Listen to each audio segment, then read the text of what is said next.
I still remember the chill of that October night when the veil between the mundane and the inexplicable thinned to nothing. My name is Julina, a pretty teen girl, and I was born into a world where darkness clings to every crevice, where secrets fester like wounds beneath the white surface of our quiet town. I always sensed that I was different, a fragile soul tethered to realms unknown. And then there was Ronan, a young man whose presence was as enigmatic as the midnight fog that swallowed our streets. With eyes that burned with a distant cosmic light, and a smile that promised salvation and ruin reputation at the same time, he wove himself into the tapestry of my existence like a dark, irresistible thread. I first encountered Ronan at the abandoned railway station, a crumbling relic where the ghosts of time floated among rusting tracks. There was something otherworldly about him, a sense that he had traversed boundaries beyond human comprehension. His quiet intensity, punctuated by sudden, inexplicable glimmers of alien power, drew me into his trap. I believed that in his embrace lay the key to transcending the pain of my mortal life. Little did I know that our fates were entwined in a macabre dance, orchestrated by forces that cared nothing for the frugal frailty of human hearts. As I write these words from the lonely sanctuary of my attic, I can almost hear the sad tales of the past, a symphony of silent regrets and heartbreaking memories that still haunt the halls of my spirit. Every creaking floorboard and every rustle of the wind recalls a moments of passion and outright terror. Ronan was not an ordinary teen.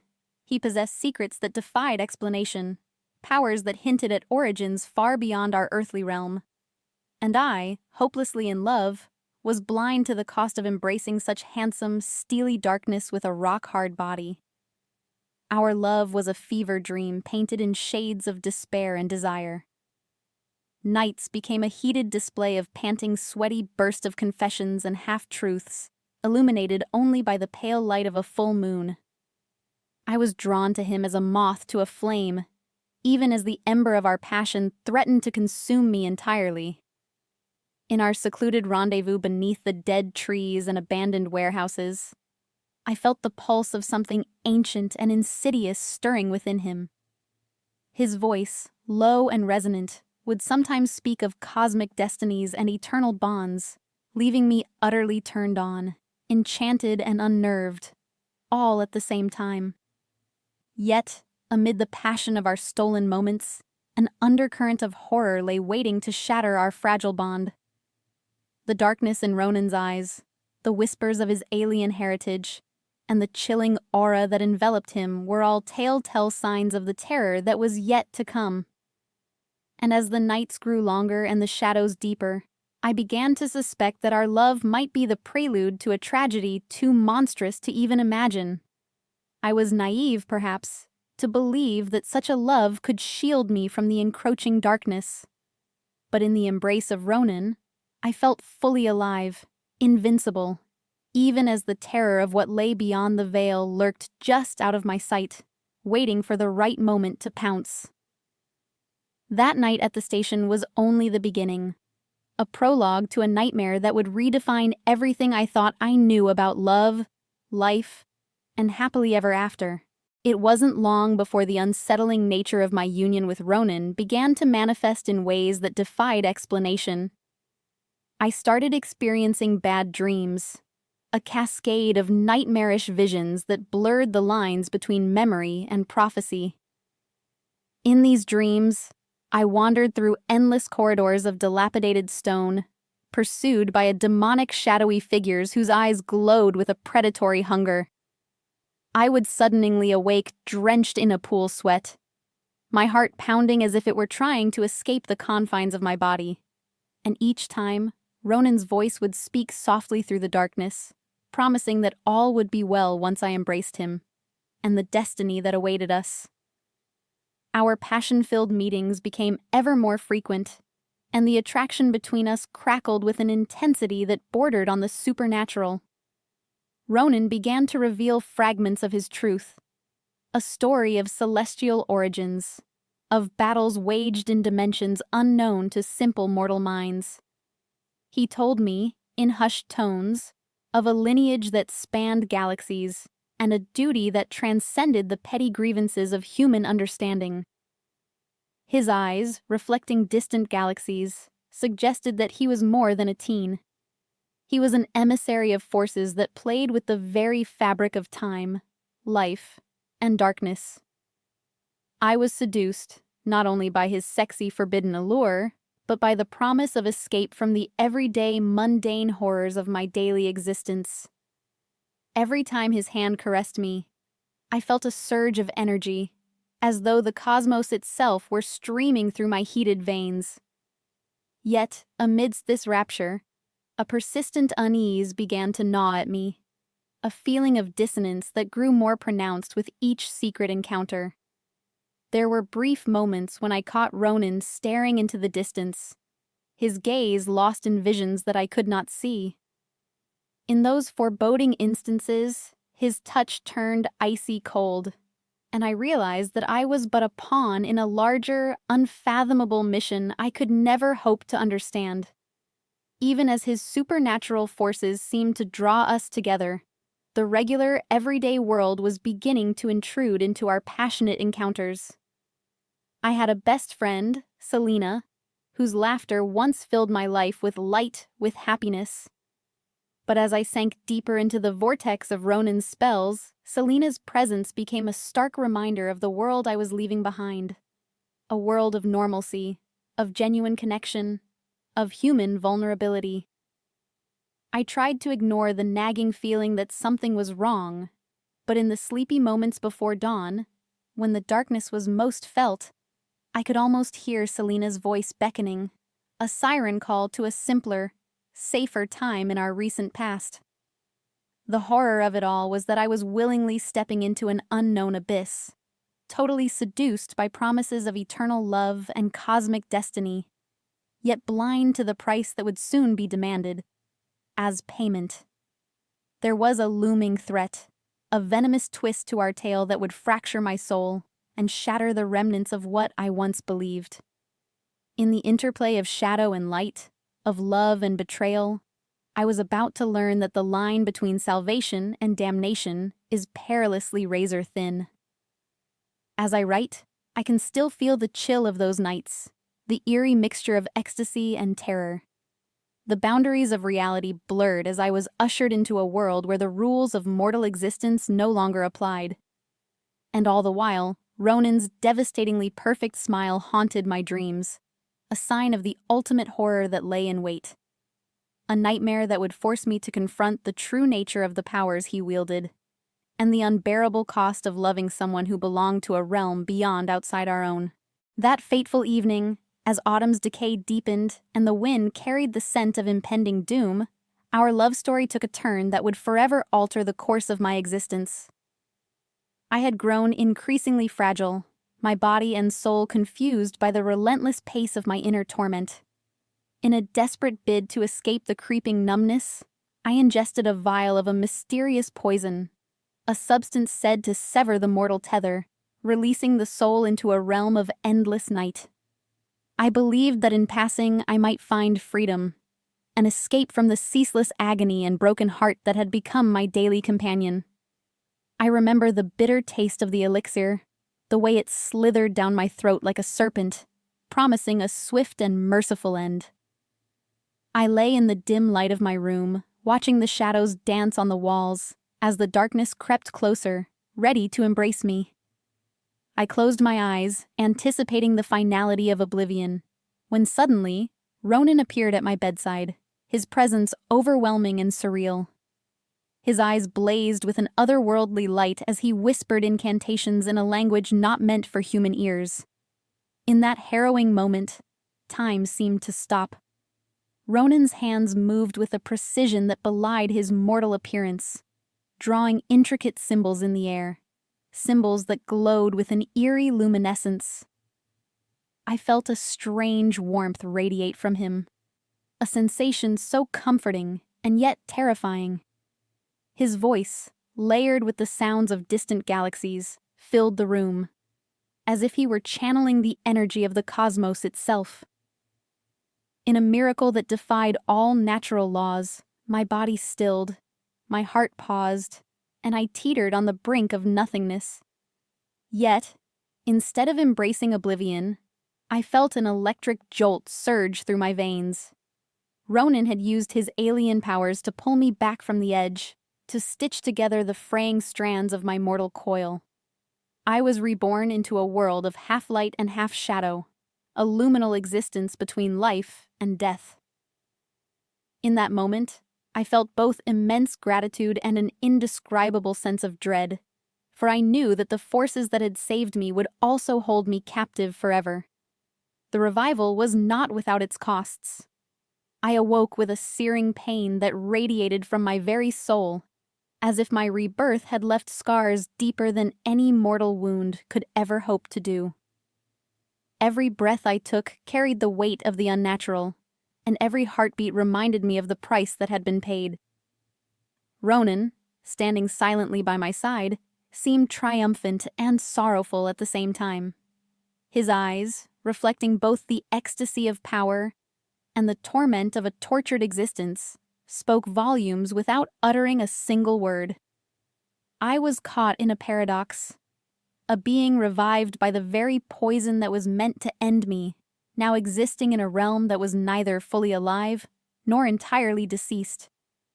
It was a fate far worse than death, a perpetual state of haunting liminality. And in that condition, I was forced to confront the monstrous truth. The power that had saved me was derived from forces that no mortal would ever comprehend, and I was now irrevocably bound to Ronan's dark destiny and unholy powers. Little did I know that the true horror was yet to come. The poison had been a double-edged sword, one that not only suspended my passing but also unlocked doors to hidden realms of betrayal and despair. As I struggled to piece together the fragments of my shattered mind, I began to sense that something was amiss in Ronan's seemingly loving and devoted care. A secret that would soon reveal itself in the most agonizing way possible. Days turned into a disorienting haze, the boundaries between the unethical rebirth and the living further eroding with each passing moment. I clung to Ronan, desperate to understand the dark magic that had pulled me back from the edge. But as I grew stronger, subtle fissures began to appear in our fragile love affair. Whispers of betrayal, like malignant shadows, crept into the recesses of my thoughts. It was during one of those long, sleepless nights that the truth struck me. A truth so hideous it threatened to shatter the very core of my being. I had always trusted Julina, my closest childhood friend, with every secret of my life. She was my anchor in a world that spun wildly out of control. But on a storm-filled night when the wind howled like a wolf outside my window, I stumbled upon a revelation that turned my blood to ice. In a hidden corner of Ronan's private study, a room draped in oppressive darkness and lined with cryptic symbols, I discovered evidence of his other lover. Photographs, cryptic messages, and otherworldly relics confirmed my worst nightmare.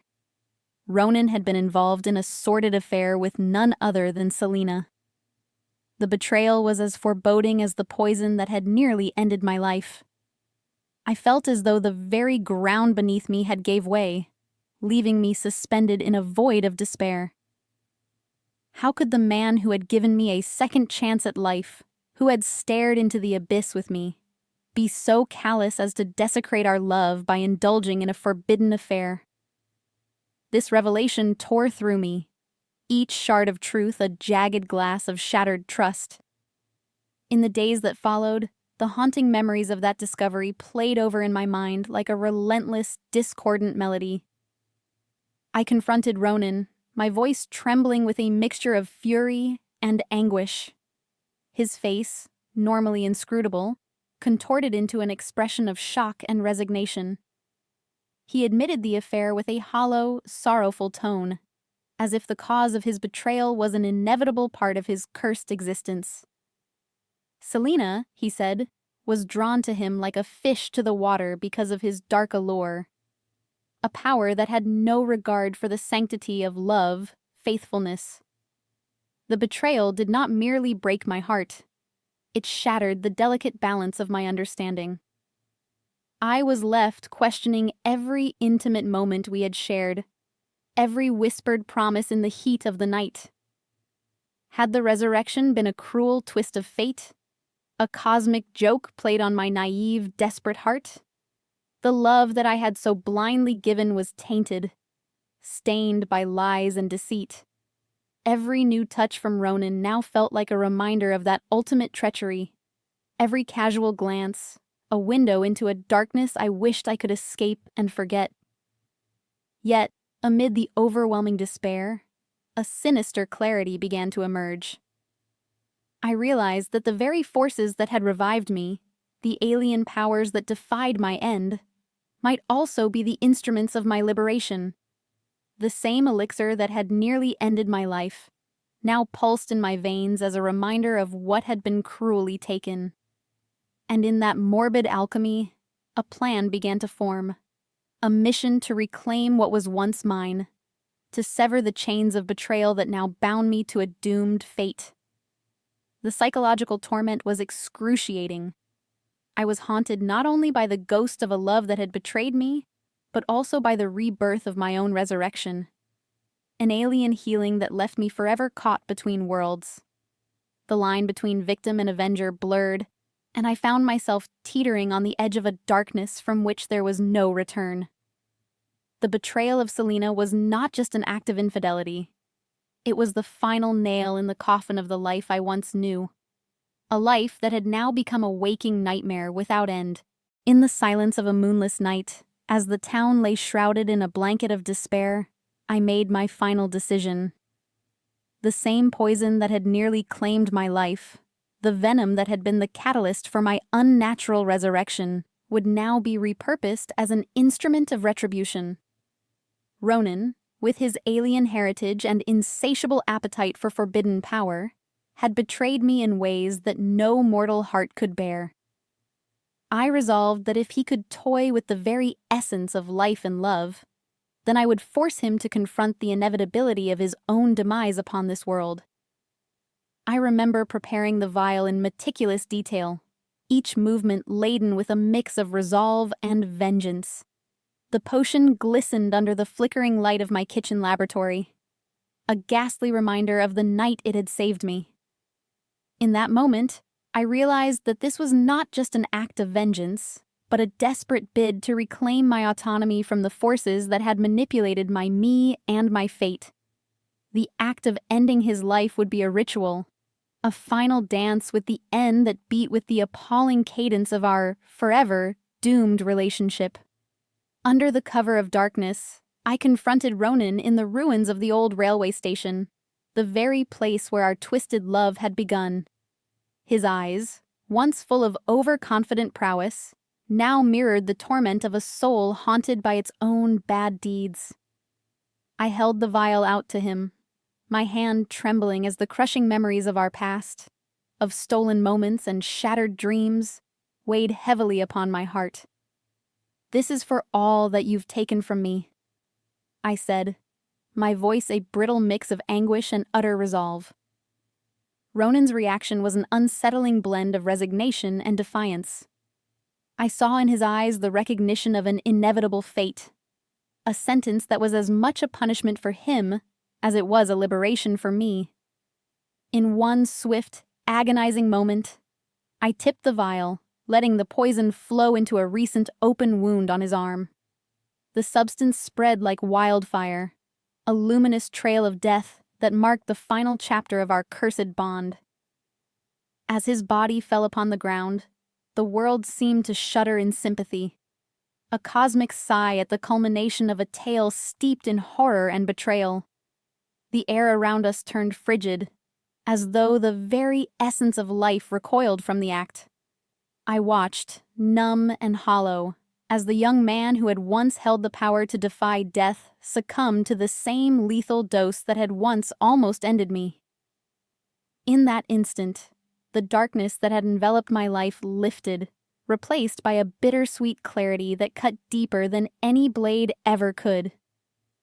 Yet, even as I embraced this grim act of retribution, my heart was not yet ready to find solace in the sudden solitude.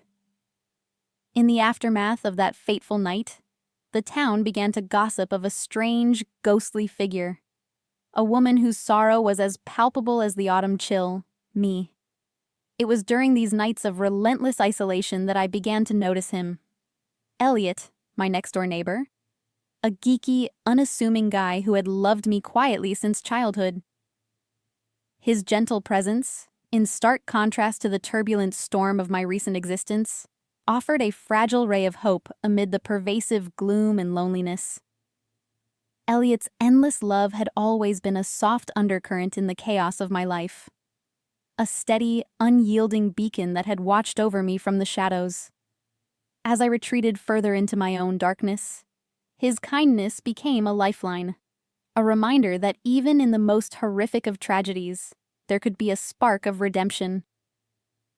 Our paths converged in unexpected ways, in quiet moments shared over late-night conversations and silent walks under the starless sky. His eyes, filled with a genuine compassion, saw through the monstrous scars left by my tumultuous past, and in him, I found a semblance of home, security, and unconditional love. Yet the price of my vengeance weighed heavily on my soul. The act of ending Ronan's life was not the triumph I had once envisioned. It was a hollow victory, a final requiem for a love that had been corrupted beyond repair. In the panic of his dying breaths, I heard not the promise of eternal union, but the quiet sobbing of a broken spirit.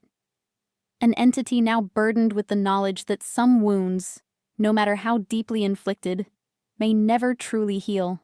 I stand now at the intersection of a shattered past and an uncertain future. The haunting memories of Ronan's alien resurrection and the betrayal by Selena linger like painful thoughts in the corridors of my mind. And though I have taken a drastic step to reclaim my freedom, the scars of that dark, all-consuming love remain indelibly etched upon my soul. Elliot's unwavering devotion offers a glimmer of hope, a tender promise that life, even after its most horrific chapters, can still harbor moments of unexpected tenderness, and perhaps true love. But the final irony is as brutal as it is heartbreaking. In my quest for redemption, I have become a creature molded by the very forces I once sought to defy. The bitter taste of that fateful poison will forever haunt me, a constant reminder that even the deepest love can yield the most horrific of endings. As I walk through the empty streets of this accursed town, I feel the weight of my sins and the faint, trembling heartbeat of new hope. A hope nurtured by the quiet, unyielding heart of Elliot, the neighbor who had loved me long before I ever truly knew what it meant to be truly loved. In this life of ghastly twilight and lingering sadness, I have learned that love, in all its monstrous forms, is a dance with the darkness. A dance that sometimes ends in a shock so profound, it shatters the soul. And as the first light of dawn pierces the gloom, I find myself wondering if this is truly the beginning of a new chapter, or merely the final heartbreaking refrain in a symphony of loss and horror. The scars remain, and the ghosts of the past whisper in my ear, an ever-present reminder that some stories, no matter how we try to rewrite them, are doomed to a tragic, eternal, solitary end. I write these words with trembling hands, uncertain whether my story is one of retribution or redemption. The ghosts of my past, of Ronan's alien embrace, Selena's betrayal, and the poison that bound my fate, still linger in every corner of my mind. Elliot's gentle presence is a salve to my wounded heart, yet the price I paid for reclaiming my life continues to cry in the silent, haunted recesses of my soul. I have come to understand that love is not always a source of salvation. Sometimes, it is the harbinger of our darkest nightmares. And in that understanding, I am left with nothing but a bittersweet longing for what might have been, and the inescapable truth that every ending is but the prelude to a new, uncertain next chapter in the endless dance of light and shadow. Thus, my story still unfolds, a chronicle of love, betrayal, and the inexorable pull of the dark forces that govern our daily lives. I remain a creature of this world and the unfathomable beyond, forever marked by the choices I made on that fateful night. And though my heart may now beat in tune with the gentle rhythms of my beloved Elliot's affection, the scars of the past serve as an eternal reminder that in the realm of horror and psychological torment, the line between love and nothingness is as fragile as a wish upon a starless night. Hello, my Nightmare Obsession fans. We hope you loved this story, and were almost frightened to death, left wanting even more. If so, please share video and our channel link with friends and family, and ask them to subscribe, like, comment, and share with their friends and family too. We really want to create more nightmarish horror stories for you, so please be sure to like, share, comment, and subscribe to our channel now. We would really appreciate it. Thanks so much.